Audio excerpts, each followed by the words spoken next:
Мурзагапаров Буурул түндө туулган кыз.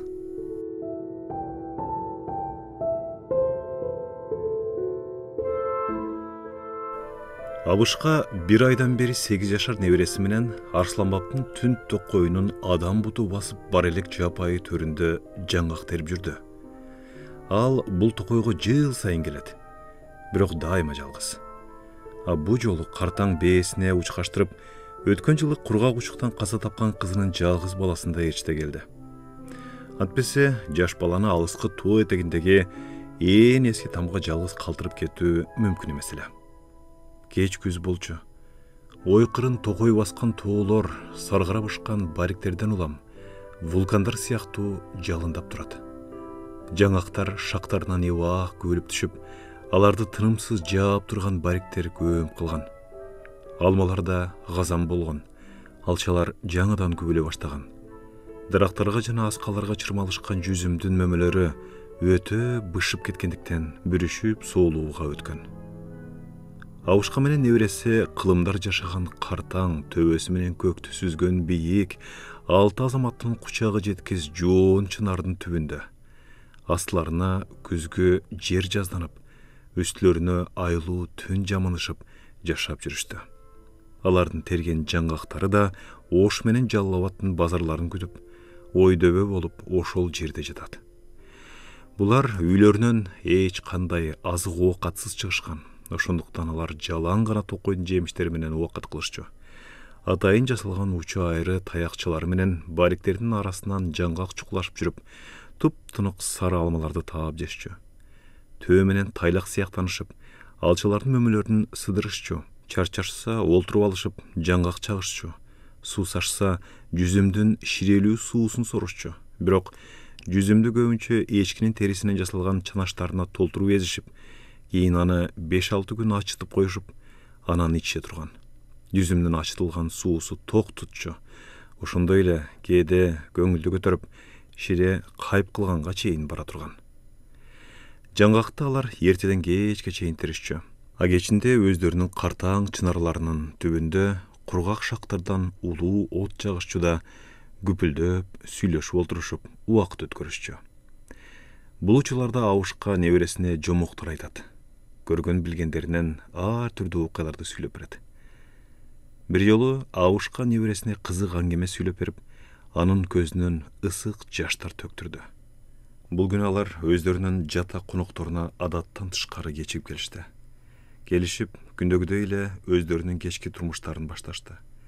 Бала жака белдеги дарактардын куураган шактарынан сыдырып келип, от жагууга киришти.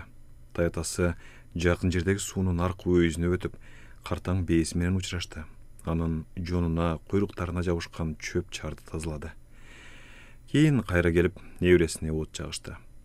Бир пастан кийин кургак отун чатырап күйүп, улуу жалын кызыл жоолук сыяктуу булактап, бийикке атырылып чыкты. Эми чанашты алып кел, деп буйрду Абышка небересине, өзү оттун жанына мандаш урунуп отуруп алып. Бала газанга көмүлүп аткан чанашты сүйрөй келди. Абышка шашпастан анын оозун чечти. Чанаштан ачыган жүзүмдүн кычкылжыты буруксуп, быжырап кайнаган дабышы угулду. Түзүк, деди Абышка. Кийин чанаштын оозун түрүп, узакка жутту. Ох, жакшы ачыптыр жаныбер. Ме? Ал чанаштын оозун өзүн жалдырап карап, тамшанып турган небересине тутту. Бала тууоктун жөжөсү сымак мойнун узун созуп, кан канча шимирди. Мына ушундан кийин Абышка жегдесинин чөнтөгүнөн тепсесин сууруп чыгып, аны жай тартууга киришти. Ошол эле учурда кыңылдап, өзүнүн эң жакшы көргөн ырын баштады. Мас булбул жол алды Гүлүстөн жакка. Ал чыгыштын классик акындарынан көп ырларды жатка билчү. Ал турмак өзү да бир убактарда араб алфавити менен сүйүү жана шарап, өмүр жана өлүм жөнүндө рубайлер жазган. Ал рубайлер чийилген дептерлер, чириген самандай саргайып, чаң басып жаман үйдүн шыбында элеге чейин кыстарылып турат. Абышка ырдаган рубайысынын аягына чыгып, аны кайрадан баштады. Балага анын бул ыры жат болчу. Ал күн сайын кайталана берип, аны жататып бүтүргөн эле. Ошондуктан унчукпай ордунан туруп барып, чынарда илинип турган комузду алып келди. Ауышка муну түшүндү да, теспесин кайра чөнтөгүнө салып, комузду колуна алды. Бегарыстан тайшыныбы? Деп сурады ал небересинен. Ауышка кыргыздын көп эски күйлөрүн чертчү, бирок балага алардын ичинен Бегарыстан тайшы айрыкча жага турган. Ал аны күн сайын угуудан да жадачу эмес. «А?» деди бала, таятасынын маңдайына отура берип. Ауышка бир топ комузун күйлөдү. Анан небересинен «Айтып чертейинби?» деп сурады. Теги чоң көздөрүн бакырайтып, таятасын таң калгандай карап калды. «Анын айтып турган окуясы да барбы?» «Ананчы, эмне, мен сага айтып берелекмиби?» «Жок, сиз бардык күйлөрдү айтып чертчүсүз, бирок Бегарыстан тайшыны бирде айткан эмессиз». Ошондой дечи. Анда угуп олтур.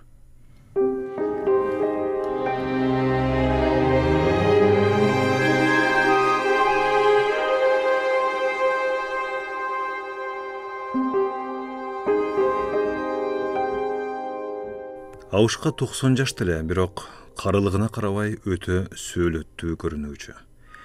Анын жаактарын эгин каптаган өтө коюу сакалы да, башындагы сейрек чачтары да айлуу түндөгү ак кар сыяктуу агарып, алардын арасынан араң бөлүнүп турган картаң жүзү айдын бетиндеги кара так терестетүүчү. Бийик жар сыяктуу көтөрүлүп турган өскүлөң купку каштарынын астындагы караңгы үңкүрлөрдө жашынып жаткан көздөрү болсо, карт арстандын көздөрү сыяктуу зар чачып тура турган. Ал башын төмөн салып, бир топ өзүнүн черткенин тыңшап олтурду. Кийин баш көтөрүп барып, өзүн куунт коюп күтүп олтурган небересине карап, аңгемесин баштады.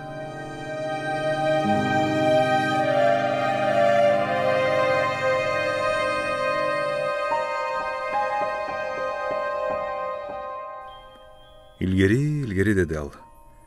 Мына ушул эле биздин Арсланбаптын этек жагындагы Кара дарыя менен Нарын дарыянын чатында бир уруу кыргыздар жашаган. Алар ушул кездеги бардык кыргыздар сыяктуу эле эгин эккени эгин эгип, мал бакканы мал багып, оокат кылышкан. Урууга Ахмат менен Бегмат деген эки бир тууган баш көз болуп турушчу. Алар сүркүлдөгөн жаш, өтө акылдуу мырзалар эле. Ахмат менен Бегматты эл жакшы көрүшчү. Анткени алар эл менен ысык суукту кошо көрүп, дайыма алардын камын ойлошчу. Ушул агайынлерден бир Мактым аттуу жалгыз карындашы болгон. О, тайлагым, мен сага айтып берсем, ал ушундай зирек, бүт ааламды кыдырсаң табылгыс сулуу кыз эле. Анын жүзү толгон айдай нур чачып, көздөрү мына бул төбөбүздөгү жылдыздар сыяктуу чачырап туручу. Анын чачы ашык кеми жок, 40 кулач болчу, тайлагым. Албетте, бул кыялкеч боз балдардын түшүнө кирчү гана сулуулук. Бирок сен ишенгин, тайлагым. Мактым ушундай сулуу болгон. Анын минти өзгөчө жаралып калганынын себеби бар. Ал буурул түндө туулган кыз эле. Ооба, боз кыроодо кишинин баарын ачкан буурул түндөрдүн биринде. Садагын кетейин, ал ушундай бир касиеттүү түн эле. Бүт аалам буурул тартып, асман ушундай тунук, ушундай жылдыздуу болчу. Мына ушул түндө Мактым төрөлдү. Аны апасы Токойдун этегиндеги айылда, айылдын четиндеги бийик дөбөчөдөгү жалгыз тамда төрөдү. Төрөдү да жайың жаннатта болгор энеси каза тапты. Бул күнү атасы жана агалары ууга кетишкен. Үйдө эч ким жок болчу. Ошондуктан наристенин төрөлгөнүн да, энесинин өлгөнүн да эч ким туйбады. Бирок кичинекей Мактым көпкө чейин кароосуз калган жок. Ошол бийик дөбөнүн так этегинде бир жапжашыл көл боло турган. Бул көлгө дөбөдөгү үйдүн көлдү курчаган Токойдун асманда сүзүп бараткан айдын сүрөкөттөрү түшүп турчу. А буурул түндөрдө бул көлдүн жээгинде үрдүн кыздары сейил курша турган. Ушул үрдүн кыздары Мактым туулган күнү да көлдүн жээгинде болушчу. Алар апаппак жылаңач буттар менен шүйдүрүм түшкөн чөптөрдүн үстүндө басышып, өздөрүнүн өтө укулуктуу үндөрү менен ырдашып, көлдү айланып жүрүшкөн. Куураган куп-куу шиберге алардын назик буттарынын издери калып, жап-жашыл келген упузун, булуттай аппак сүлөкөттөрү түшүп, алар жай сүзүп, өздөрүнө ээрчип жүрүштү. Бирок тайлагым булардын бардыгын, үрдүн кыздарын, алардын издерин, үндөрүн өмүрүндө бир да күнөө жасабаган, бирөөгө жакшылыктан башка эчтекени санабаган бактылуу кишилер гана көрүп уга алышмак. Ушул үрдүн кыздары кокусунан наристенин үнүн угушту. Угушту да боорукер, сезгич жүрөктөрү жамандыкты туюшту. Ошол замат ырларын токтотушуп, дөбөдөгү үйгө алып баруучу жалгыз аяк кыя жол менен суу ичип качкан каздар сыяктуу тизилип алышып, жогору карай өрдөштү. Ошентип алар жардамга келишти. Келишип өтө көп болушкандыктан кичинекей үйгө батышпай, жарымы тышта калышып, жарымы ичкериге киришти. Үйдүн ичи караңгы болчу.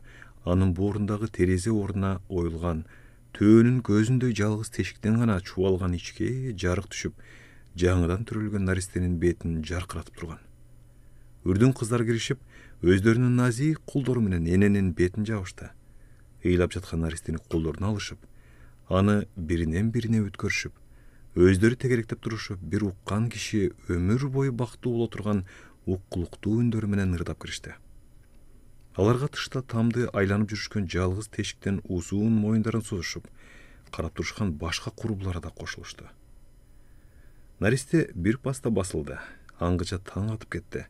Мактымдардын үстүнө ошол айылдын 100 жаштагы эмчи кемпир туз сураганы кирди. Ал жез кемпир кейиптенген түрү суук кемпир болчу. Үрдүн кыздары түрү суук нерселердин бардыгынан коркушат эмеспи? Алар үйдөн чуркап чыгышып, келген жолдору менен көлгө түшүп кетишти.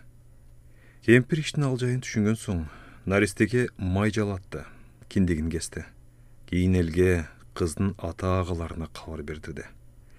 Абышка комузун бейир паска тизесине коюп, эки колдоп, жанында сулайып аткан чанааштын оозун ачты да, быжылдап кайнап аткан жүзүмдүн суусунан кан канча шимирип алды. Ох, калгырдыкы, деди ал. Чыныгы шарап болуп кеткен турбайбы? Ичесиңби? Көздөрү караңгыдагы мышыктын көздөрүндөй жанып, жүрөгү туйлап олтурган небереси жооп берүүнүн ордуна «Анан эмне болду?» деп сурады. «Анан», деди Абышка, комузун кайрадан колуна алып, «анан бир жаман иш болду». «Жаман иш?» «Ооба. Мен сага айттым эле го. Мактымдын чачы 40 кулач деп. Мына ошол чачын Мактым улуу дайрага гана жууй турган. Антпесе 40 кулач чачты кантип жазып, кантип турайт? Ал өзү жээкте калып, чачын сууга агызып жиберүүчү. 40 кулач коюу чач 40 кулач жерге чейин чубалып, көбүктүү толкундар менен кошо буластап агып турчу. Анан аны жууга бир уруу элдин бардык кыздары катышчу. Мактымдын чачы жуулчу күнү түнү дарыянын жээги кызыл тазыл болуп, шаан шүкөттүү көңүл ачууга айлануучу. 40 кулач чач бир күн кечке жууп, эртеси кечке өрүлө турган. Бир күнү Мактым ушинтип чачын жуудуруп олтурганда, анын бир тал чачы түбүнөн жулунуп, сууга агып кетти. Мактым жана кыздардын бардыгынын эстери чыгып, аны кармап калыш үчүн дарыяны бойлой чуркашты, бирок суу өтө улуу болгондуктан чач эч кимге туттурбай агып кетти. Мактым ыйлап кала берди. Анын бир тал чачы көк толкундар менен кошо ойноп, бир нече күндөр, бир нече түндөр тынымсыз акты. Ал нечен булбулдуу бактарды бойлоп, нечен гүлстан талааларды аралады. Суу жээгиндеги сейил курган кыздарды суктандырып, суу жээгинде кир жууган жубанды таң калтырып, суу жээгинде кайырмак салып олтурган боз баланы кыялга батырып, түрдүү бейтааныш жерлер, бейтааныш элдерди артка таштады. Акырында ал бир жерге келип, суунун ортосунда суу ичип турган кандайдыр тулпар сымак керишкен аттын бутуна урунуп, андан ары кете албай туруп калды. Ошол замат Ага аттын үстүндө башын төмөн салып кыялга чөмүлүп отурган жаш сулуу жигиттин көзү түштү. Жигит камчысынын сабы менен чашты эңип алды. Чаштын суудагы учун көрө албай таңданды. Ал кызыгып чашты колуна түрө баштады. Чач болсо суудан чыгып атат. Аты суу ичип бүткөнчө араң түрдү. Түрүп болуп этектей алаканын жаап калган капкара чаштын түрмөгүн кавкарды тиктегендей суктана тиктеп калды. Ал таттуу кыялга кетти. Бул жөнөкөй кыздын чачы эмес, деди ал. Мунун ээси адамдын акылы жеткис сулуу болсо керек. Кандай жигиттин бактысына жаралды экен бул кыз? Жигиттин аты Паиз эле. Ал калмактын тайшысы Бегарстандын бир кездеги баатыр жигиттеринин бири болчу. Каардуу жана митайым тайшы анын сулуулугуна ичи таарып, өзүнүн хариминдеги аялдардын көңүлүн ага бурбас үчүн жигитти эркек улактарды бычкандай бычтырып койгон. Аны азыр жортуулдарга да алып барбай, харимди гана кайтартып койгон. Ушул себептен улам Паиз өмүрүндө аялга ашык болуп, ашыктыктын лаззасын тарткан эмес. Эми болсо кандайдыр бир алыскы жердин бейтааныш элдин кызынын бир тал чачын алаканына түрүп алып, ал жөнүндө ар түрдүү кыялдарга батып көңүлү чөктү. Оттой жанган жаш көздөрүнөн туп-тунук жаштар жылчып чыгып, алаканындагы чачка атынын коюу жалына тамчылады. Ордого капалуу келди. Атын ат бакарга берип, ындыны өчкөн калыпта харимге кирди. Бул эң кооз имараттын ичи толук кыз эле. Бардыгы бири-биринен өткөн сулуу жаш кыздар. Алар ар түрдүү элдерден, ар түрдүү жерлерден алып келинген. Кыздар ырдашып, бийлешип жатыптыр. Бегарстан тайшы да ушул жерде экен. Ал кыздардын эң жашын, эң сулуусун тизесине отургузуп алып, мүйүздөн жасалган идиш менен шарап ичип отуруптур. Кыз байкуш шакектерге толгон назик колдору менен анын бошогон идишине мойну турнанын мойнундай узун кезеден шарап куюп берип, а Бегарстан тайшы аны ичкенде анын муруттарына тамган шарапты сүртүп коюп отурат. Паиз тыштан киргенде тайшы аны сүзүлгөн мас көздөрү менен карады. Ошол учурда Паиздин колундагы чач анын көңүлүн бурду. «Хей, сен эмне аттын куйругу менен кирдиң бул жерге?» деп ачууланды ал. «Бул аттын куйругу эмес, таксыр», деди жай гана. «Бул аялдын чачы. Болгондо да бир тал чачы». Ошентти да тайчынын маңдайына басып келип, чашты чубай баштады.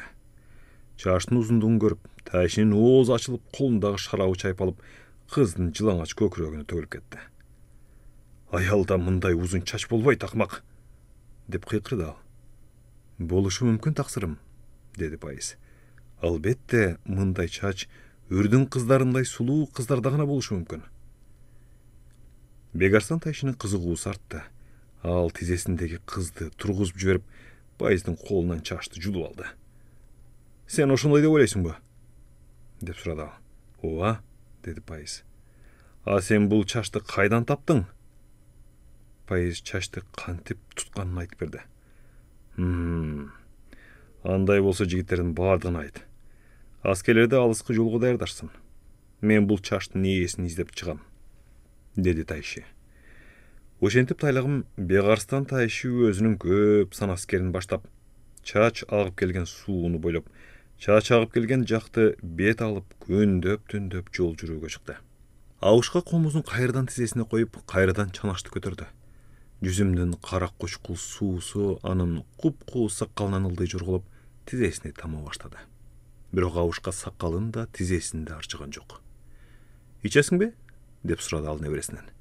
Небереси унчукпай чанаштын оозун буруп, каалаганча жутуп алды. Оттун жалынып бастап, чокко айланып бараткан. Абышка жыгач көсөө менен анын айланасын чогултмуш болуп койду да, комузун кайрадан колуна алды. «Бир күнү Ахмат менен Бегмат ууга кетишкен», деди ал, небересинин кыпкызыл чоктун дөбөчөсүнө чагылышып турган көздөрүнө карап. Мактым келин кыздарга чачын өрдүрүп, суунун жээгиндеги маңдайда отурган. Ушул учурда күтпөгөн жерден жер дүңгүрөп, алыста келет канаттардын дүбүртү угулду. Жабылып карашса, суунун аккан жагынан, күндүн баткан жагынан капкара тумандай удургуп, сан жеткис атчандар чаап келатышыптыр.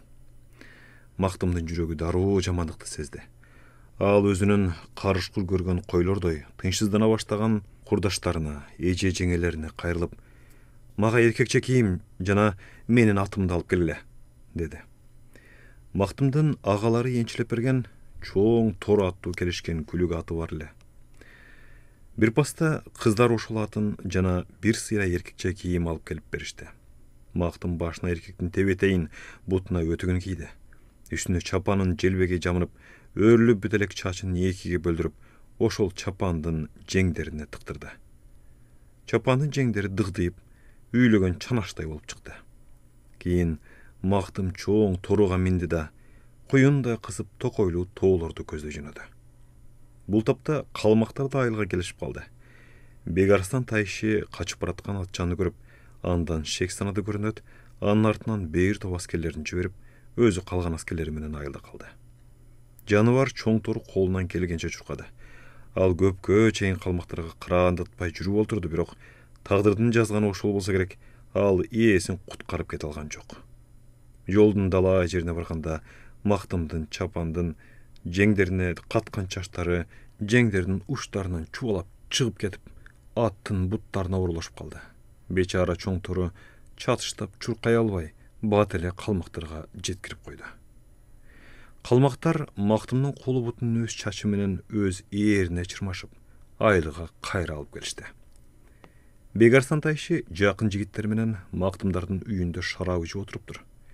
Анын кутурган аскерлери жана бектери айылдарды чабышып, алардын мал мүлкүн талашып, кыямат кайым түшүрүп жүрүшөт. Аттардын дүбүртүнөн жер титирейт. Катын баланын ыйынан аалам жаңырат. Мактымды алып киришти. Бегарстан тайшы анын сулуулугун көрүп, өңгөчүн тартты. Көздөрү ач карышкырдыкындай жанды. Колдору безгекте калтырап, идиштеги шарабы чайпала баштады. "О, мындай сулууну түшүмдө да көргөн эмесмин", деди ал. Кийин жигиттерине кайрылып, "Тарткыла атты", деп буйрук берди. Ошентип тайлагым Мактымдай сулууну, чоң торудай күлүктү, үйүр жылкы менен толгон байлыкты олжолошуп, калмактар келген жолдоруна түшүштү. А эл журт ыйлап сыктап кала берди. Бул күнү калмактар кечке жол жүрүшүп, кечинде бир учу кыйры чексиз шибердүү жашыл талаага конушмак болушту. Аттарын тушап, отко коюп жиберишти. Ар жерге үй тигишип, казан асышты. Ушул мезгилде алардын конушуна өздөрүнүн көп эмес аскерлерин башташып, Мактымдын агалары келип жатышты. Алар Бегарстан тайшынын карындашын кайтарып берүүсүн талап кылышты. Бегарстан тайшы ордунан да турган жок, эшикке да чыккан жок. Кат-кара күлүп мындай деди: "Карындашыңардыбы? Болуптур. Бирок силер адегенде менин мына бул шартымды аткаргыла". "Айт шартыңды", дешти бир туугандар. "Шартым жөп жөнөкөй. Силер өз аскериңер менен менин бүткүл аскеримди кырып чыгасыңар. Алар силерге каршылык көрсөтпөй туруп беришет". "Эмне экен?" дешти бир туугандар. "Кырабыз". Анан кыргынды башташты тайлагым. Батыш тарапта кып-кызыл болуп жалындап, өтө чоң тегерек күн олтуруп бараткан ошонун нуру астында кырышты. Туп-тунук кең асманга байчечекейдей жадырап жылдыздар чыгышты, алардын нуру астында кырышты. Бүт чыгышты кочкул кызыл нурга боеп ай көтөрүлдү, айдын да нуру астында кырышты. Жылдыздар тарап ай батты, таң нурунда кырышты. Чабышып жатып кылычтарым окоду, тайлагым. Сайышып жатып найзаларым окоду. Абышка бир азга кемесин токтотуп, башын төмөн салып, комуздун өзүн гана чертип калды. Кийин өзүнүн кар түнү менен комуздун коштоп, муңду ырдай баштады. Шагылдан шагыл, шагылдың ташы, шагырап калды калмактын башы. Бирок, деди анан, бир пастан кийин башын көтөрүп. Эртесинде карашса калмактардын чети да оюлбаптыр. Алар ушунчалык көп эле тайлаган. Бир туугандардын аргалары түгөнүп, тагдырдын жазганына макул болушту. Коштошордо Мактым агаларынын алдына чыгып, А мүмкүн Кудай кулум десе, мен эптеп качып кайрадан өз жерибизге келип калармын. Мен анда силерди кайдан табамын? Деп сурады. Ошондо улуу агасы Ахмат карындашына мындай деген экен. Жазында жайлар жаз жерим мактым, жазында качсаң, андан бир тапкан. Көзүндө көздөр күрөбөс мактым, көзүндө качсаң, андан бир тапкан. Кышында кыштар кызыл таш мактым, кышында качсаң, андан бир тапкан. Ошентип тайлагым ай нурлуу мактым кыз 6 атасы көрбөгөн жерине барып, Бегарстан тайшынын харемине туш келди. А Бегарстан тайшы кызды аяк асты кылды. Сен эмне, уйкуң келип атабы? Жок, мактым качам дебеди беле? Качты албетте, бирок көп күндөр, көп айлардан кийин. Аны Пайыз качырды. Баягы бышылган жигитчи. Ошол. Бечара мактымды бир көргөндө эле ага ашык болуп калган болчу. Бирок андан эмне пайда? Тагдырына таан берип жүрө берди. Ал Бегарстан тайшыны жек көрчү. Мактымды аячу. Мактымдын өз элинен бегана болуп, бирөөнүн элинде, бирөөнүн жеринде мусапырчылыкты тартып калганын көрүп, өзүн күнөөкөр саначу. Чын эле ал мактымдын агып бараткан чачын кармап калбаса, мындай иштер болмок эмес да. Мына ошол Пайыз бичара бир күнү кечинде Ордонун ичиндеги жасалма көлдүн четинде олтурган мактымдын жанына басып келди. Мактым капалуу болчу. Ал көлдө сүзүп бараткан айды карап отуруп, өзүнүн жерин, өзүнүн элин эстеп ыйлап жаткан. Пайыздын көлгө түшкөн сүлөкөтүн көрүп, селт этип бурулуп карады. Сиздин ушул күндөргө кириптир болгонуңузга мен күнөөлүмүн, деди Пайыз. Сиздин алдыңыздагы өз күнөөмдөн кутулуу үчүн мен эмне кылышым керек? Мактым эч нерсеге түшүнбөй аң-таң болду. Пайыз бардыгын айтып берди. Болуптур, деди Мактым. Эгер сен менин бир шертимди аткарсаң, күнөөңдү кечиремин. Сен мени качырышың керек. Пайыз бул шертти жан дили менен аткармак болду. Ушул түнү эл уктаган ченде токулган 2 атты жетелеп, Мактым менен Бегарстан тайшы уктоочу үйдүн бурчуна келди. Уктабай жаткан Мактым аттын дүбүртүн укту. Угуп, уйкудагы тайшыны уйгутпой, анын койнунан суурулуп чыгууну ойлоду. Бирок бул өтө кыйын болду. Анткени тайшы уктаганда дайыма 2 колдоп, Мактымдын жылаңач көкүрөгүн мыжыгып алып уктоочу. Жакшы, Мактым мурдатан өпкөгө сүт койдуруп, жастыгынын астына катып койгон эле. Ал аны акырын Бегарстан тайшыге мыжыктырып койду да өзү суурулуп чыкты. Ошентип Мактым менен Пайыз экөө 2 дулдулду. Мактым өзүнүн чоң торусун, Пайыз Бегарстан тайшынын атын минип алышып, алыскы жолго чыгышты. Алар түн боюн тынымсыз чапкылашып олтурушуп, таңга жуук чоң дайрага туш келишти. Дайранын күпүлдөп кирген мезгили болчу. Дулдул деген аттарыбыз андан араң өтүштү. Дарыянын аркы өзүнө өтүшкөндөн кийин Пайыз кайтмакчы болду. Сиз эми коркунучтан өтүп алдыңыз, деди ал. Мен минген аттан башка Бегарстан тайшынын эч бир аты бул суудан өтө албайт. А бул атты мен эми анын колуна тийгизбейм. Мен сага абдан ыраазымын, деди Мактым. Айтчы, Пайыз, кылган жакшылыгың үчүн сен менден эмнени каалар элең? Пайыз Мактым менен түбөлүккө коштошуп атканын түшүнүп, көзүнө жаш алып туруп мындай деди. Мен өмүрүмдө кишилерге жакшылык кылган жан эмесмин. Бала элем. Жортууларда жүрүп чоңойдум.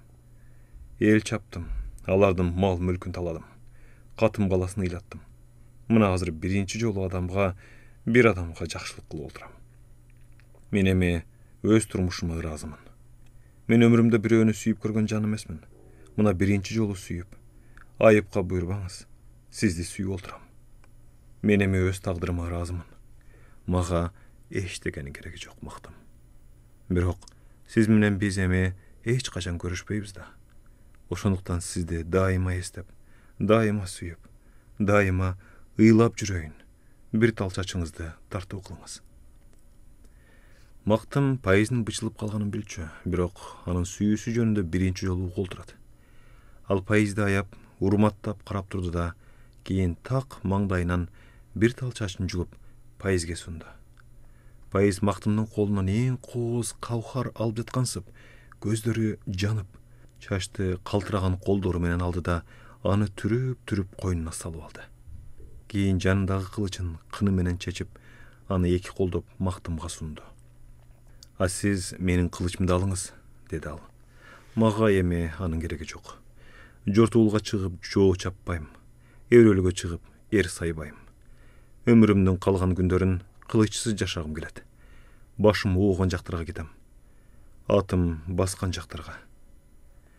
Биздин мактым жүрөгүн туйлаткан ыраазылык менен кылычты алып белине тагынды. Рахмат пайыз, деди ал. Мен сиздин жакшылыгыңызды көзүмдүн тирүүсүндө унутпаймын. Жакшы калыңыз. Жакшы барыңыз, деди пайыз. Кийин атын дарыяга салып, аркы өзгө өтүп кетти. Суунун жээгинде мактым жалгыз калды. Ал өзүнүн да, атынын да чарчаганын сезип, көк ала майданга жатып эс алып, атын откоруп алмакчы болду. Ошентип жатып уктап кетти. Арадан аламжан убакыт өттү. Бир маалда окунуп караса, дарыянын аркы өзүн бойлоп, чубалган сансыз атчандар чаап келатышыптыр. Мактым алардын Бек Арыстан тайышынын аскерлери экенин билди. Бирок атына мине калып качкан жок. Баары бир тигилдери көп болчу. Куушса жетишип алмак. Ошондуктан мактым өз бактысын сынагысы келди. Мүмкүн пайыз айткандай Бек Арыстан тайышынын бир да аты суудан өтө албастыр. Калмактар мактымдын тушуна келип токтошту. Алдыда Бек Арыстан тайышы. Мактым, кайт артыңа, деп кыйкырды ал. Макул, кайтайын, деди мактым. Бирок шартым бул. Аскерлериңдин баардыгын сууга салып көр. Эгер бирөө жарымы өтүп келишсе, мен кайтайын. Бек Арыстан тайшы буга макул болуп, бүткүл аскерин сууга салды. Суунун бетин ат менен адам көрсөтпөй калды. Бирок алардын эч кимиси мактым турган жээккө өтө алышпады. Аскерлердин бардыгы тооктун жүзүлөрү аккандай өздөрү келген жакты көздөй агып кетишти. Жээкте жалгыз Бек Арыстан тайшы калды. Ошол ал ызасына чыдабай акыркы болуп сууга түштү. Анын аты бир топ күчтүү ат болчу. Ошондуктан кыйналып, кысталып болсо да жээкке жакындай баштады. Мактым чочулап калды, бирок анын бактысы бар экен. Жээкке жакын калганда тайшынын аты мүдүрүлүп кетип, көчүгү менен сууга олтуруп, суудан кулагы гана чыгып калды. Ошондо тайшы күтпөгөн жерден сууга өзүн таштап, жээкти көздөй сүзө баштады. Мактым жээкке жакын келип, аны карап турду. Бек Арыстан тайшы эптеп сүзүп келди. Эми суу жээгиндеги ташка тырмышып, аалы куруп токтоп калды. Ошондо мактым пайыз берген кылыч менен анын башын ыргыта чапты. Тайшынын оор денеси сууда калып, башы көк ала майдандагы өскүлөң чөптөрдүн арасына тоголонуп кирип кетти. Ошентип мактым Бек Арыстан тайшыдан кутулду. Бирок таптакыр эмес дайлагым. Мактым чоң торусуна минип жөнөгөндө жанагы тайшынын башы да ээрчип жөнөдү. Ушундай тайлагым. Ал баш мактымды ээрчип, кечейин күндүз жол басты. Ал баш кудум мактым келген жаз жериме чейин келди. Ал турмак мактымдын артына, агасынын үйүнө, жеңесинин төрүнө ээрчип кирди. Ошондо мактымдын айласы түгөнүп, заары кайнап чыгып, башты тышка карата бир тепти. Бирок баш тоголонуп кетүүнүн ордуна ор койгон сөөктөрүн мактымдын бутуна батырып алды. Бул болсо тайлагым мактымды карасан оорусуна айландырды. Кийин мактым ошол оорудан каза тапты. Абышка аңгемесин токтотуп, адатынча башын төмөн салып, бир топко комузун муңдуу чертип алды. Анан башын кайра көтөрүп небересине «Жаш кезимде» деген сөз менен кайрылды.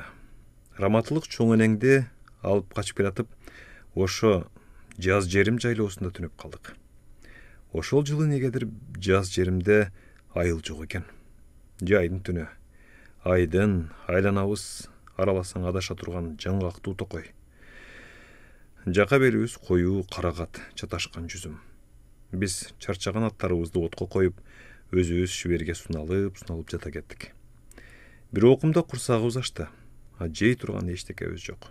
Экөөбүз тең ордубуздан туруп, карагаттардын шактарын ийип, алардын бариктерин улак сыяктуу киртилдетип жеп кирдик.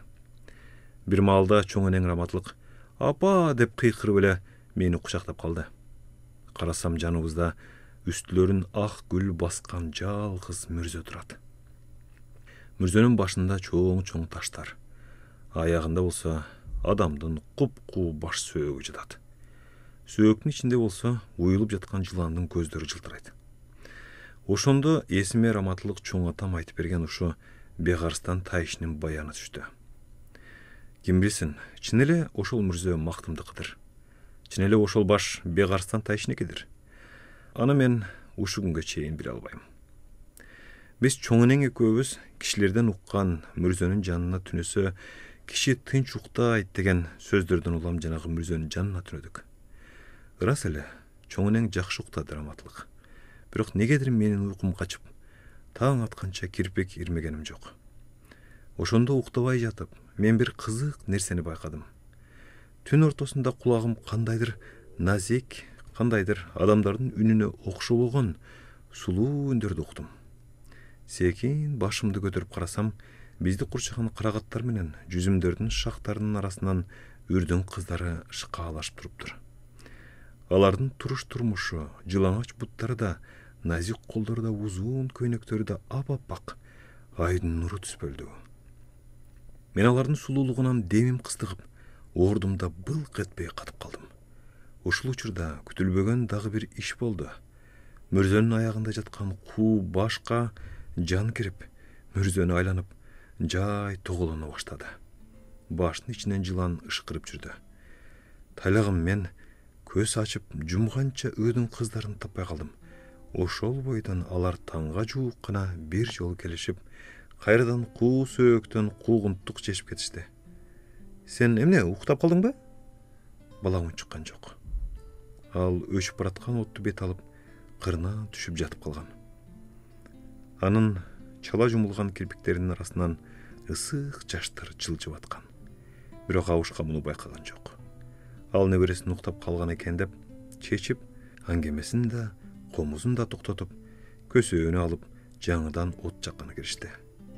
Ушул учурда токойдун чыгыш тарабынан өтө улуу, кыпкызыл жалын көтөрүлө баштады. "Ай", деди Абушка кыялдуу түрдө. Кийин кургак шактарды сындыра отурганча жай көңүлдөп ырдай баштады. Мас булбул жол алды күлүстөн жакка.